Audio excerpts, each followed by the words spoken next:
Nós estamos numa série de ministrações.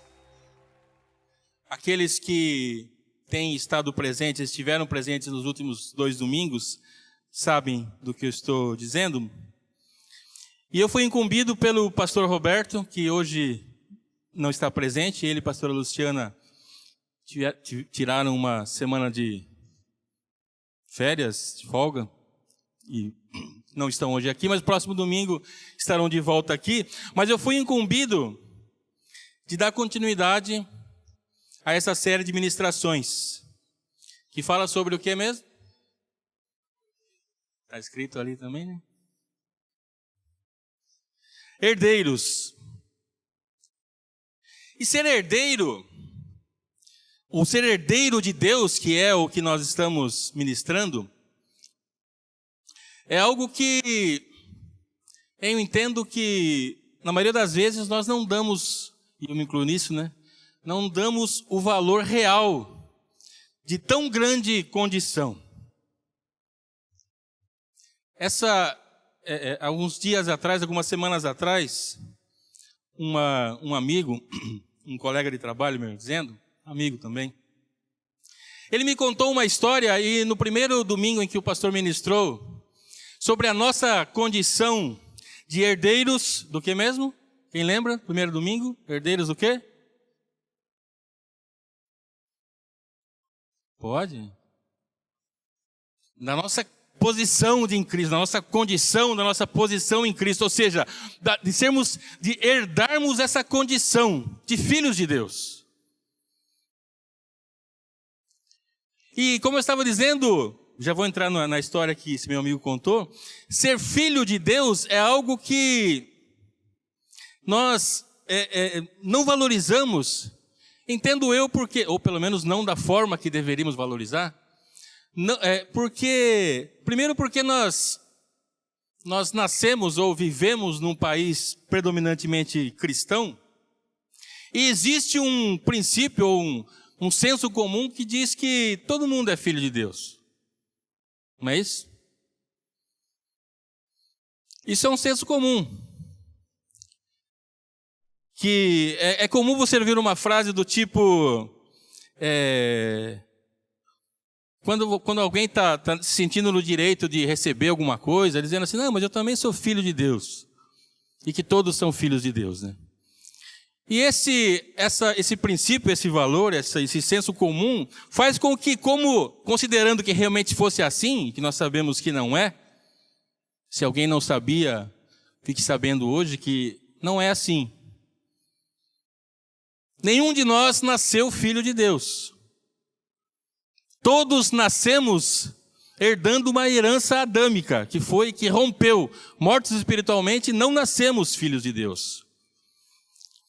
Nos tornamos filhos de Deus quando reconhecemos o sacrifício de Jesus. Foi isso até que o pastor colocou, uma das coisas principais que o pastor colocou naquele dia, que essa é a condição de ser herdeiro, que é crer e nascer de novo. E mesmo no nosso meio cristão,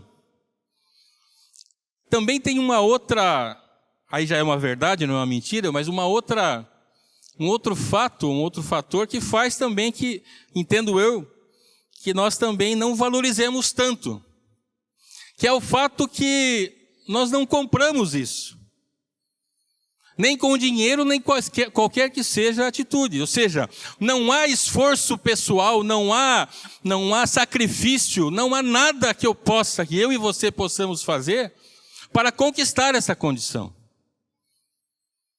Então como eu não tenho como comprar isso, e como isso está disponível a qualquer um de nós, ou seja, qualquer um que reconheça que Jesus Cristo morreu por ele, que crê que Jesus era o Filho de Deus e morreu por nós, morre para o mundo e nasce novo. Então isso está disponível para qualquer pessoa. Como isso está disponível para todos, nós muitas vezes não valorizamos. Porque achamos isso muito fácil. E realmente é muito fácil, porque eu e você não precisamos fazer nada para isso. Basta reconhecermos isso. Então eu entendo que nós não valorizamos tanto quanto deveríamos. Qualquer outra cultura, você falar que é o filho de Deus é algo absurdo. Qualquer outra cultura, qualquer outra religião, você falar que é filho de Deus é loucura. E na verdade realmente é uma loucura. Mas eu falava da história que um amigo me contou, ele me disse o seguinte, encurtando a história, eu não vou citar nomes, que vai que a pessoa é daqui, vai que alguém conhece. Ele me disse que ele tem um amigo que viveu toda a sua vida com sua mãe solteira, ou seja, não conhecia seu pai. Eu não sei a idade dele, porque eu não conheço essa pessoa, que é um amigo do meu amigo, mas creio eu que seja próxima da idade desse meu amigo, ou seja, uns 30 e poucos anos. Ele me disse que levava uma vida normal, mediana, até que um dia chegou em sua casa aquele que dizia ser seu pai, ou que era realmente seu pai, porque sua mãe o confirmou. E chegou até a sua casa, se apresentou, enfim, até o momento em que ele chegou para esse rapaz e perguntou para ele se ele tinha dívidas. Aí ele falou, tenho aí, normais. Mas o que você tem? Não, eu tenho um carro financiado, tenho uma prestação da casa, tenho um cartão de crédito, tem aquelas dívidas que a maioria tem aí. Cartãozinho da Casa Bahia. E aí esse senhor, que era o seu pai, falou assim, então some toda a sua dívida. Ele somou tudo, deu lá não sei quanto lá, e ele fez um cheque e falou, não, eu quero pagar toda a sua dívida. Que eu estou numa condição muito boa, e pagou toda a dívida. Essa história é verdadeira, não estou inventando, não. E aí ele falou assim, eu quero que você vá conhecer o restante da nossa família. Né? E convidou, e o rapaz, um tempo depois, não sei quanto ele foi, não lembro se era Curitiba ou São Paulo, eu lembro que era uma capital. E chegou lá, o pai foi buscá-lo, não lembro se era aeroporto ou rodoviário, enfim. Foi buscá-lo e falou assim, antes de ir para casa, eu quero passar no meu escritório, vamos lá. Ele chegou no escritório, e disse que todas as pessoas, cumprimentando aquela pessoa, e ele subiu, chegou num escritório muito bonito, um prédio muito bonito, ele comentou com o pai dele agora, falou, puxa vida, o pessoal todo aqui te recebe tão bem, né? Ele falou, não, é porque eu sou dono do prédio. Parece uma história inventada que eu quis encaixar para tudo isso aqui, mas não foi, realmente essa história aconteceu. E é mais ou menos isso, ou praticamente isso, que Deus fez comigo e com você. Diferente que nos adotou. Mas, semelhantemente, Ele restituiu aquilo que nós tínhamos perdido. Pagou a minha e a sua dívida. Muito maior que a dívida de um financiamento de um carro, de uma casa, ou de uma prestação, ou do seu cartão de crédito. Muito maior que isso. Uma dívida impagável que eu e você tínhamos. E Jesus na cruz pagou essa dívida. Não somos mais devedores. Não há um escrito de dívida por nós no inferno, que havia, mas não há mais. E nos tornou herdeiros. Herdeiros de muito mais do que um prédio, muito mais de qualquer outro valor. Herdeiros da condição de sermos filhos de Deus. E na semana passada, a pastora Luciana continuou na série de ministrações, falando de uma outra herança. Que somos herdeiros do que mesmo? Herdeiros de uma fé inabalável. Que é justamente aquilo que nos possibilita sermos filhos de Deus. Ou seja, precisamos crer, para crer precisamos ter fé. Nós herdamos esta fé. A fé não é algo que eu e você desenvolvemos, que temos, ou seja, não é algo que eu e você possamos nos orgulhar. Porque foi nos dada, o Espírito Santo é que gera fé em nós. E hoje, dando continuidade, eu quero falar sobre sermos herdeiros das promessas de Deus. 2 Coríntios 1:20, não está ali, né? Não. Deixa eu ler aqui.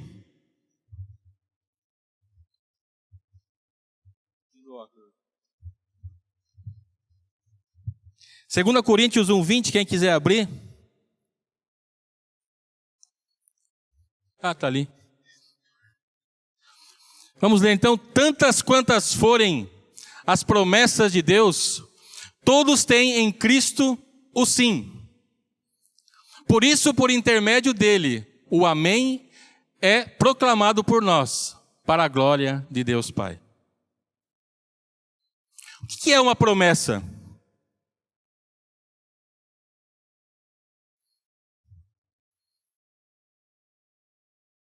O que é uma promessa?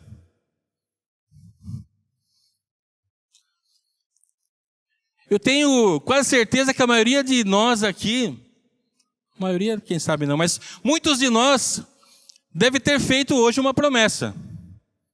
Alguém lembra de ter feito uma promessa hoje?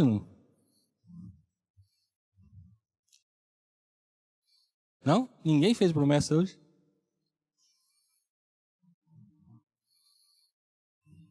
Será que alguém não fez uma promessa assim para o seu filho, sua filha, sua esposa? Não, depois do culto vamos sair comer uma pizza, tomar um sorvete? Não? Pode fazer, dá tempo ainda, né? Ninguém fez uma promessa dessa hoje?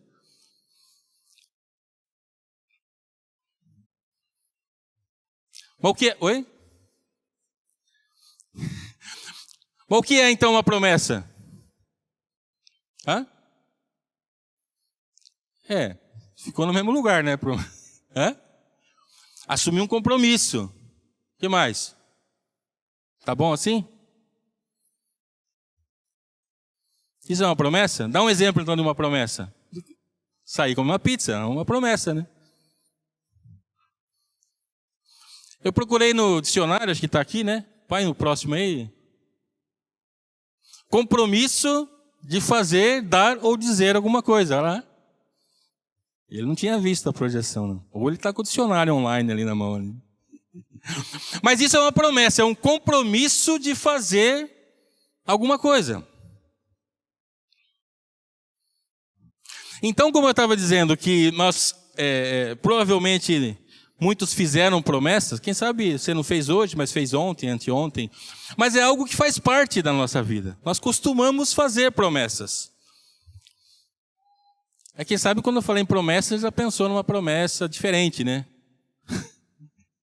Quem sabe até no passado você já fez umas promessas de ir para alguns lugares, coisas do tipo assim, né? Também é uma promessa. Ou seja, o significado é esse, é você prometer fazer alguma coisa. Qual é o valor de uma promessa? Isso é importante nós entendermos isso antes de entrarmos nas promessas de Deus. Qual que é o valor de um pai, né, que promete para o seu filho, vamos imaginar que alguém de vocês aqui prometeu para o seu filho, para sua esposa, que depois do culto você vai pagar uma pizza. Qual é o valor dessa promessa? É o valor da pizza. Hã? É o preço, é quanto você vai pagar. Esse é o valor. Agora, qual seria o valor de que se eu prometesse para alguém daqui que eu vou dar para você 1 bilhão? Qual seria o valor? Seria 1 bilhão. Porque você vai falar assim, ele não vai dar isso aí para mim. Ele não tem condições de dar. Não tem mesmo. Então, essa promessa não tem valor nenhum, concorda? Se eu fizer aqui, vocês vão rir, como riram agora. Eu falo assim, tem nada mais. Mas se eu começar a baixar esse valor, se eu prometer 100 mil, vou começar lá embaixo, se eu prometer 100 reais, você fala assim, acho que 100 reais, acho que ele abre uma pizza. Acho que ele tem condição de... 100 reais, 500, 1.000, 100 mil. Vai chegar um momento que você vai começar a duvidar disso. Então, na verdade, o valor da promessa, além do valor do objeto em si, tem também a capacidade daquele que prometeu em cumprir. Então, se alguém muito, muito rico fizer uma promessa de um valor, financeiramente falando, né, um valor alto financeiramente falando, com certeza vai ter maior valor do que a minha promessa financeira. Certo? Então, isso é importante para entendermos os valores das promessas de Deus. Por quê? Por quê? Porque Deus tem todo o poder, ou seja, não há algo difícil para Deus. Então o valor das promessas de Deus é algo absurdamente grande. Por quê? Porque Ele tem poder para cumprir, qualquer que seja ela.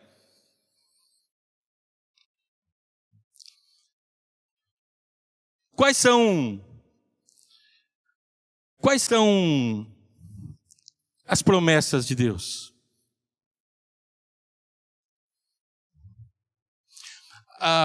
Tem uma Bíblia chamada Bíblia das Promessas, que ela, não sei se alguém já viu ou tem, mas ela destaca todas as promessas de Deus.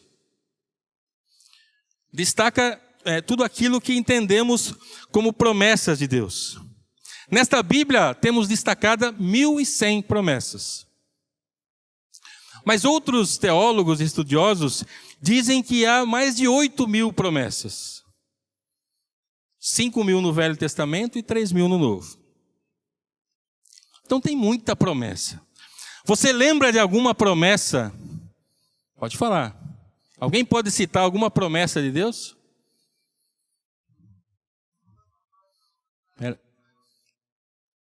Honra teu pai e tua mãe para que prolongue seus dias. O que você falou? Crê no Senhor Jesus e será salvo tu e tua casa. Muito bem. Mais alguém quer citar alguma promessa?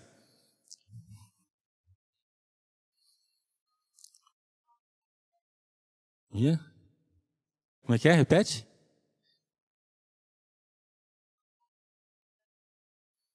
Amém. Muito bem. Com certeza, já falamos aqui de 1.000 e poucas, mais de 1.000, 8.000. Então, ou seja, o que é importante? Eu tenho certeza que esses 3 que citaram promessa, citaram porque se apegam nessa promessa. Então, o que eu quero dizer com isso? A importância de eu e você conhecermos as promessas de Deus. Por quê? Porque Ele vai cumprir.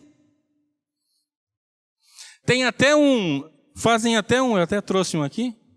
Quem conhece o que é isso aqui?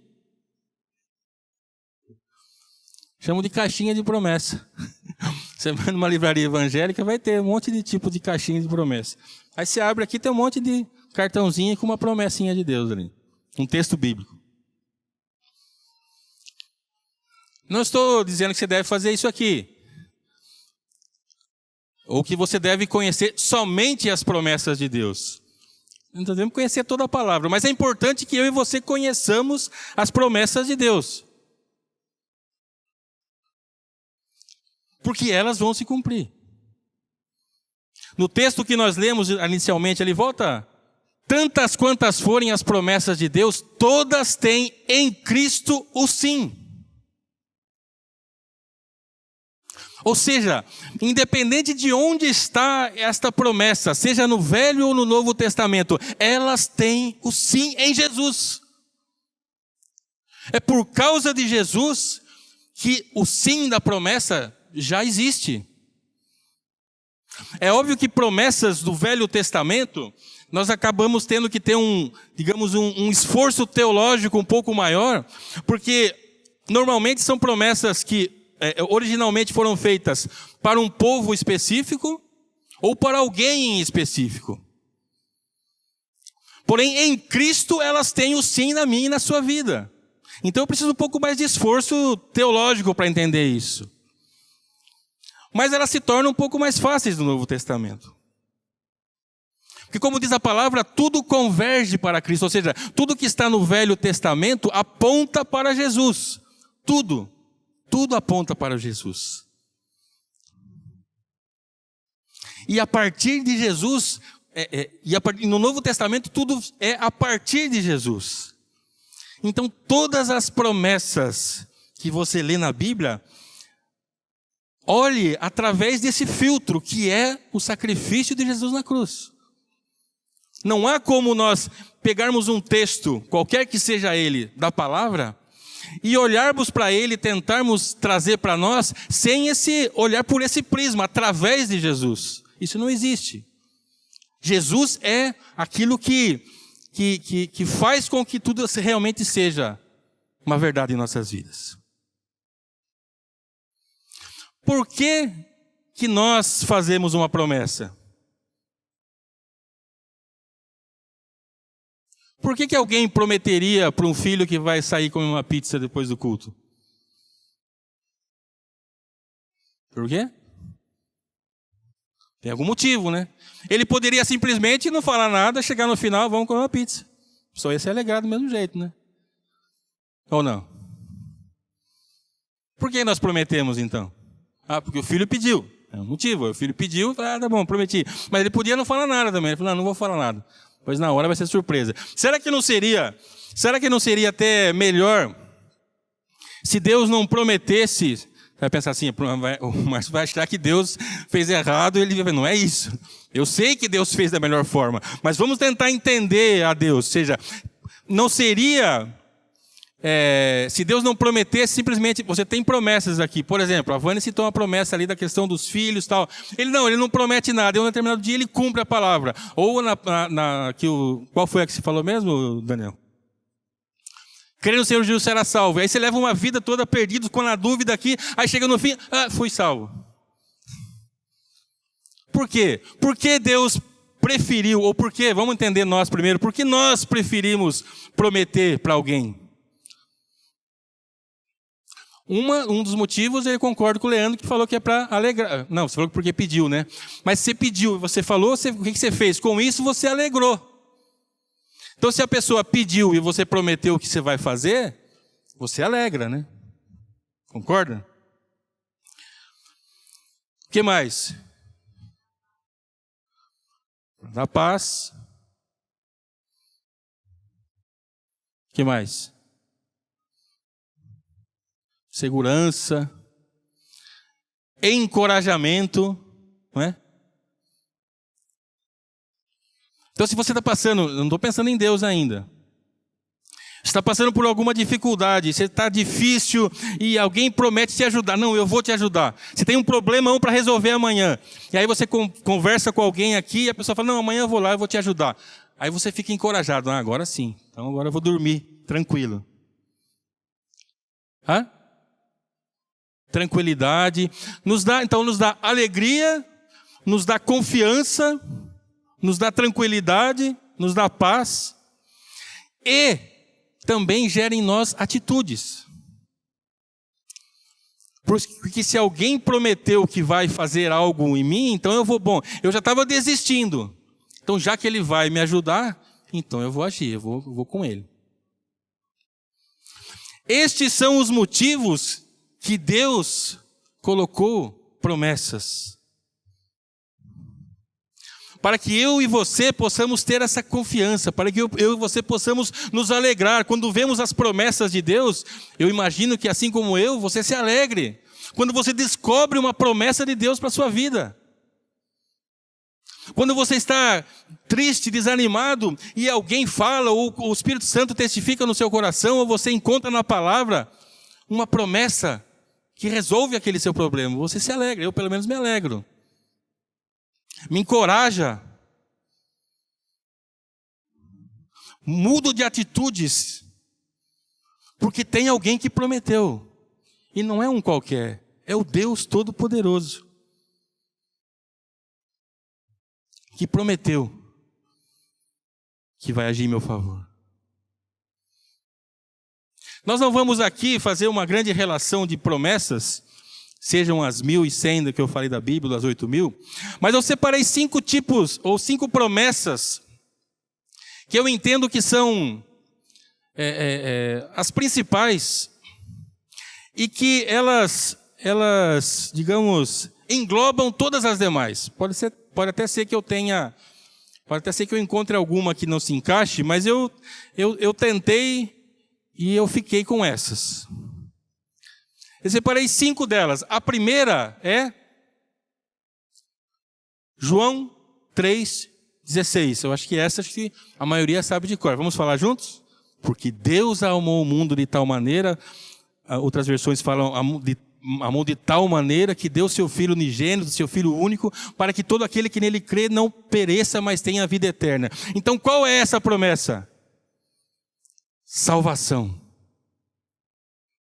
Essa promessa seria suficiente, somente essa promessa já seria suficiente para levarmos a vida que levamos, a promessa de salvação. Nós não precisaríamos de mais nenhuma promessa além dessa. Por quê?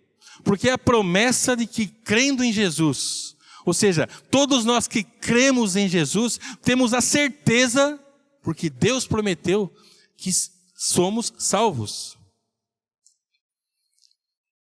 Que fomos resgatados das mãos do diabo, que fomos resgatados da condenação eterna. Temos uma promessa, que somos salvos. Essa é a principal, é a primeira, e é a que faz com que todas as demais sejam possíveis. E mais uma vez, muitas vezes nós não valorizamos isso. Nós vemos pessoas que não se entendem como necessários de serem salvos, porque não se encontram ou não se identificam como perdidos. Uma segunda promessa que eu separei é João 10:10. Isso aqui acho que não está aqui, eu vou ler aqui. Evangelho de João, quem quiser abrir. Evangelho de João, capítulo 10, versículo 10.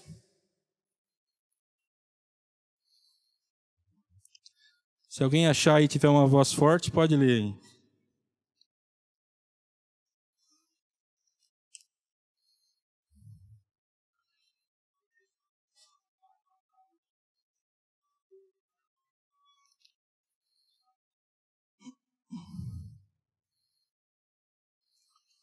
O diabo veio para roubar, matar e destruir, mas eu vim para que tenham vida e vida em abundância. Então, segunda promessa que eu separei, vida abundante, vida plena. Ou seja, além da salvação que nos foi garantida, que nos foi prometida, ainda assim, enquanto essa condição de estarmos com Deus totalmente, ou seja, além da promessa de um dia estarmos com Jesus na eternidade, ainda assim Deus nos promete que teremos uma vida abundante. Deus nos prometeu uma vida plena. E o que é essa vida abundante e plena? Uma vida com Ele e com todos os efeitos que Ele tem na nossa vida. Ou seja, Ele nos garante que a nossa vida não vai ser qualquer vida. Não vai ser uma vida medíocre. Não vai ser uma vida passando dificuldades, mas uma vida plena. Paz, alegria. Isso é uma vida plena, abundante. Não quer dizer necessariamente que nós vamos ter a melhor condição financeira, não necessariamente. Mas que independente disso, que a nossa vida será plena, abundante. É promessa de Deus. João 10:10, vida plena. Ainda em João, um pouquinho mais para frente, João 16:33, diz assim: eu lhes disse essas coisas para que em mim vocês tenham paz. Neste mundo vocês terão aflições, contudo tenham ânimo, eu venci o mundo. Terceira promessa, paz. Se nós sairmos e fazendo uma pesquisa nas ruas e perguntando qual a principal coisa qual a coisa que mais deseja, que a pessoa mais deseja, eu tenho certeza que paz vai estar entre as principais. A pessoa vai falar assim, não preciso de dinheiro, não preciso disso aqui, eu preciso de paz. E a falta de paz é a maior das necessidades. Mas existem aqueles que, apesar das dificuldades, das dificuldades quaisquer que sejam elas, têm paz. E se você não tem paz, saiba que é promessa de Deus que vocês tenham paz, que nós tenhamos paz. Teremos aflições, temos aflições, mas temos paz. A quarta, em Mateus 6, 31, 33, um pouquinho para trás. 31 ou 33, um texto muito conhecido. Portanto, Jesus dizendo, não se preocupe dizendo o que vamos comer, ou o que vamos beber, ou o que vamos vestir. Pois os pagãos é que correm atrás dessas coisas. Mas o Pai Celestial sabe que vocês precisam delas. Busquem, pois, em primeiro lugar o reino de Deus e sua justiça, e todas essas coisas lhes serão acrescentadas. Quarta promessa, provisão. Deus prometeu a mim e a você que nós teríamos provisão, que as nossas necessidades seriam supridas. É promessa de Deus. E quinta e última na minha lista, Lucas 11, 13.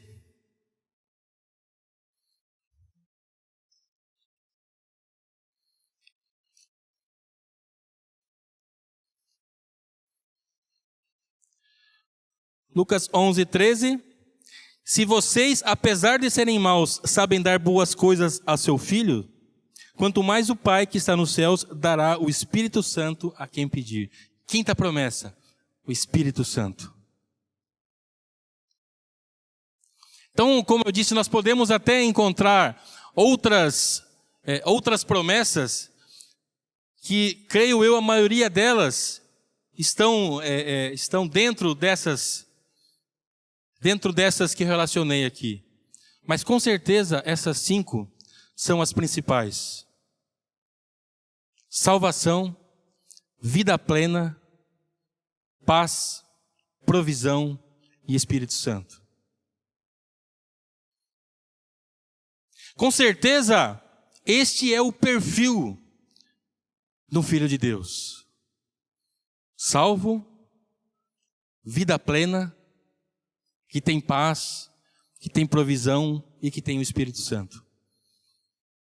Este é o perfil meu e seu. Certo? Ou não? Constantemente assim? Mas existem algumas pessoas, quem sabe até alguns de nós que aqui estamos, que não conseguem se identificar totalmente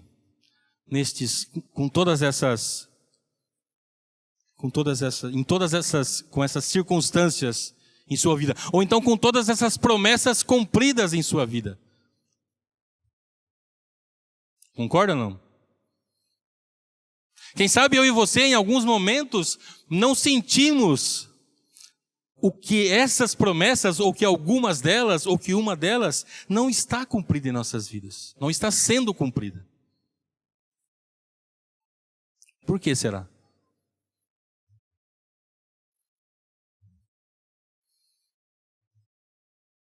Voltando para o autor das promessas, partindo do princípio que Deus é poderoso para cumprir com todas as coisas, então o problema não está em Deus.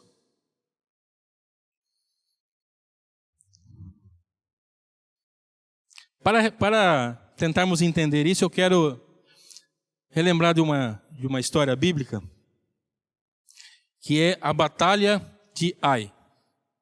Resumidamente é o seguinte, quando o povo hebreu estava entrando na Terra Prometida, Moisés fez toda aquela caminhada do êxodo, passando pelo deserto, tábuas da lei, mar se abrindo, enfim. E ao fim do seu ministério, Moisés morre e passa para Josué. E Deus promete a Josué, mais uma promessa. Deus promete a Josué que ele à frente do seu povo, ele conduziria o povo e que todos se sujeitariam a ele, ou seja, que ele dominaria a terra prometida, Canaã. E ele tem uma primeira batalha, que é a Batalha de Jericó, que era aquela cidade muito famosa, que tinha muralhas intransponíveis, indestrutíveis e etc. E milagrosamente as muralhas caem e o povo domina e tomam posse de Jericó. Mas havia uma segunda cidade bem menor que Jericó, mas que era também muito importante que fosse conquistada. E quando eles vão para tomar esta cidade, eles são derrotados. Uma cidade bem menor, sem a fortaleza que era Jericó, são derrotados, humilhados, envergonhados, são colocados para correr.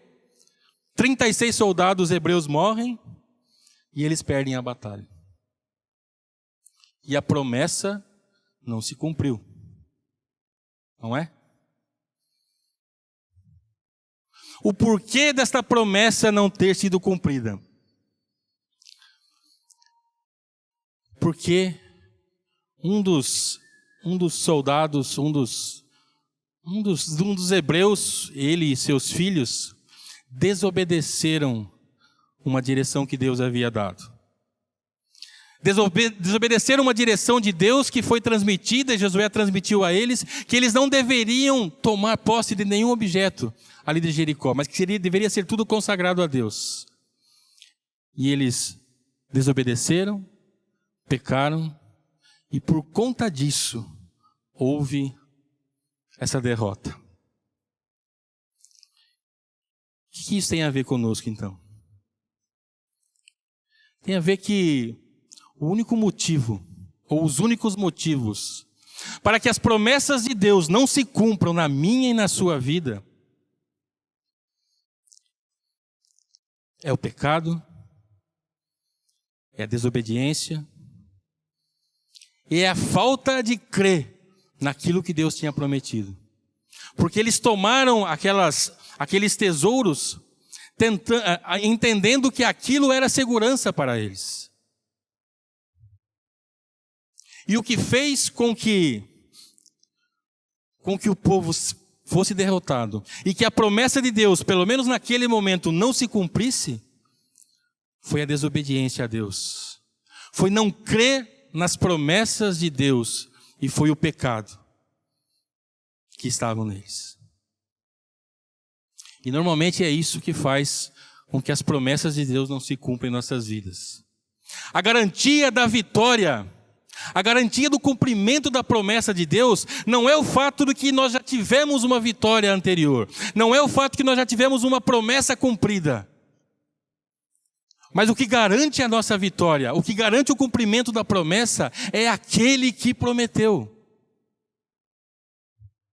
E nós temos uma tendência a começar a pensar assim, porque um dia eu e você tivemos uma grande vitória, o cumprimento da promessa, que é aquela primeira que eu citei, que foi a salvação. Um dia eu e você nos tornamos filhos de Deus, tudo estava totalmente difícil e nós nos tornamos filhos de Deus e nós sentimos essa paz. E nós começamos a ter vitórias e as promessas de Deus começam a se cumprir em nossas vidas. Mas nós começamos por causa das vitórias, confiar nas vitórias e não naquele que nos deu as vitórias. A vitória e a derrota, elas estão sempre muito próximas. Quem conhece a história de Elias, era um profeta que, você lendo a palavra aqui, numas linhas ele estava ali vencendo os profetas de Baal e derrotando e fogo caindo, e um pouco à frente você vê ele enfurnado, com medo, depressivo. Está tudo muito próximo. As vitórias podem nos levar a erros. O cumprimento das promessas podem nos levar a falhas. Porque nós começamos a acreditar em nós mesmos, começamos a acreditar em nossas habilidades, e foi isso que aconteceu com Josué. Que quando ele foi para a batalha de Ai, ele não consultou a Deus. E foi inadvertidamente e saiu derrotado e humilhado. Mas a boa notícia é que Josué, aqueles que conhecem a história sabem, depois desta derrota, o que ele faz? Ele vai até Deus, se humilha, reconhece o que era prática na época, rasga suas roupas, joga cinza na cabeça, deita no chão, se arrepende e vai até Deus.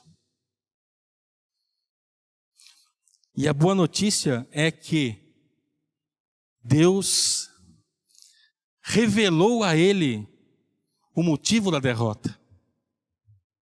Deus revelou a ele que havia o pecado, havia desobediência, havia falta de fé, de crer nas suas promessas em meio ao seu povo. E a direção que Deus deu a ele foi que fosse eliminado o pecado. No caso da história, foram mortos Acã e seus filhos.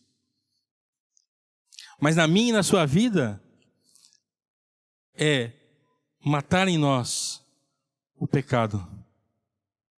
Eu não estou querendo dizer que nós não podemos ter erros, que nós devemos ser perfeitos e que nós não podemos nunca pecar. A palavra de Deus que diz aqui que aquele que não peca já pecou porque já está mentindo. Mas o que tem que ser diferente em nós não é não errar. Mas é que o pecado não seja um princípio em nossas vidas, que não seja um valor, que não seja uma rotina em nós, que não seja algo que nos alegra, pelo contrário, que nos incomoda e que nos faz levar a Deus e pedir perdão. Que foi isso que Josué fez. Se arrependeu, consertou e teve a vitória, porque eles voltaram até Ai e conquistaram.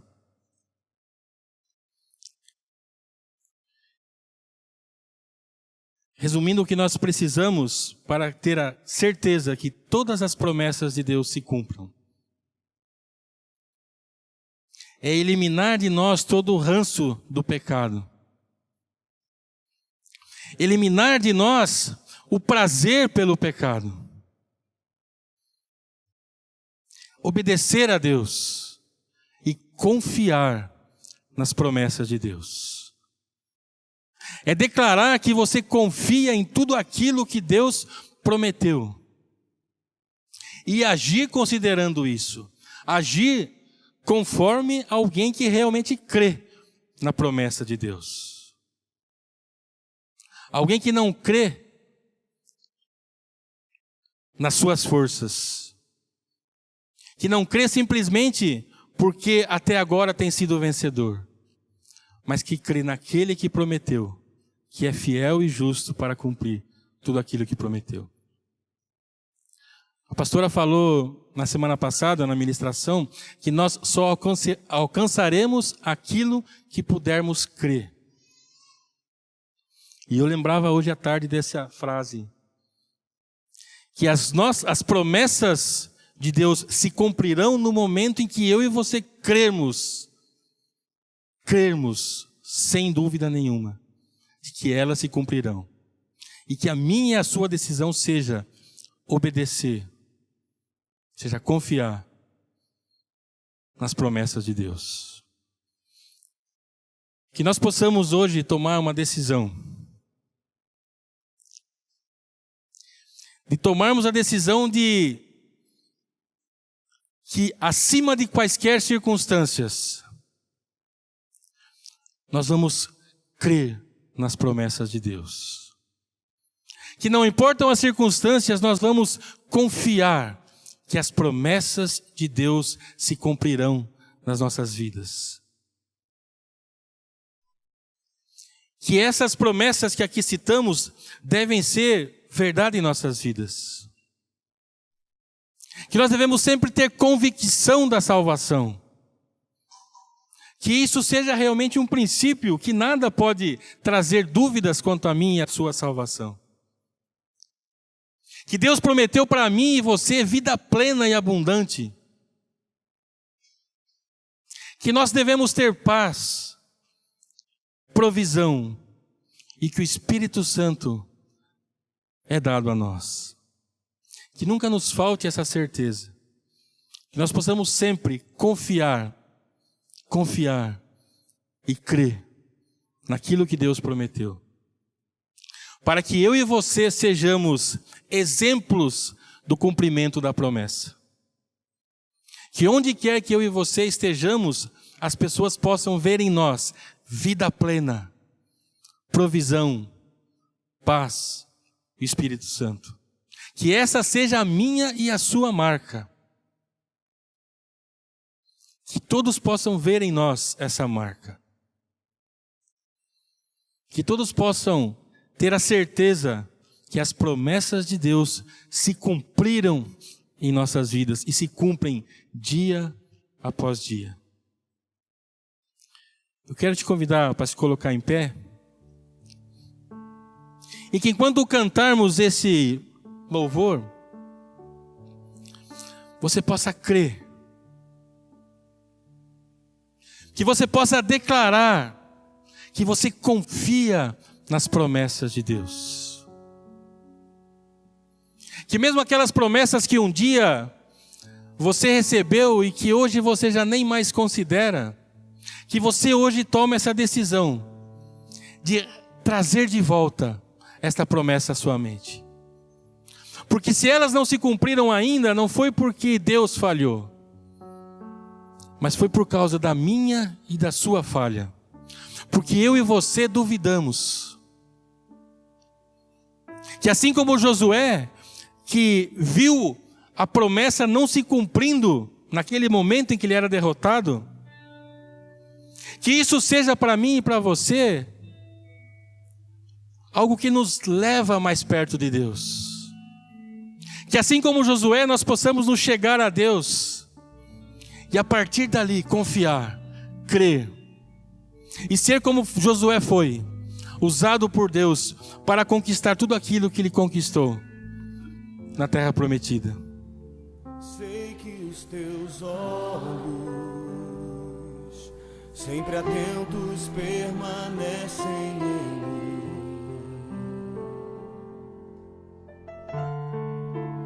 E os teus ouvidos estão sensíveis para ouvir meu clamor. Posso até chorar, mas a alegria vem de manhã. És Deus e perto e não de longe, nunca mudastes, tu és fiel.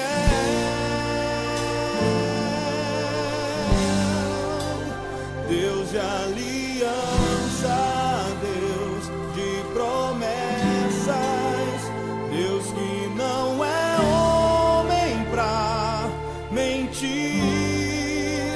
Tudo pode passar, tudo pode mudar, mas tua palavra vai se cumprir. Eu sei que os teus olhos estão em mim, Senhor. Sei que os teus olhos, sempre atentos, permanecem em mim.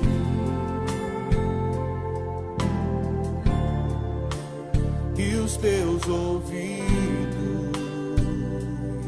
estão sensíveis para ouvir meu clamor. Posso até chorar,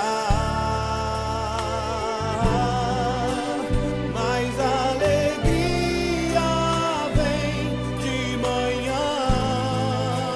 Ele é Deus de perto, és Deus de perto e não de longe, nunca mudastes, tu és fiel. Eu sei, sim, eu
podem passar os dias, podem passar os anos. Confia, meu amado, Ele trabalha para aqueles que nele esperam. Todas as palavras que Deus disse se cumpriram, e assim será na tua vida, meu querido. Mas quem sabe você não está vendo. Na verdade você não precisa ver. O que você precisa é crer, porque Ele fará. Toda promessa passa pelo teste do tempo. Ele está provando o teu coração, Ele está forjando o teu caráter, para que você desfrute da plenitude da bênção do Senhor. Oh, saia do lugar que limita a tua visão. Olhe para o céu, levante as suas mãos e cante. Deus de aliança, Deus de promessas, Deus que não é homem pra mentir. Tudo pode passar, tudo pode mudar, mas tua palavra vai se cumprir. Deus de aliança, Deus de promessas, Deus que não é homem pra mentir. Tudo pode passar, tudo pode mudar, mas tua palavra vai se cumprir. Obrigado, Senhor. Obrigado pela tua fidelidade.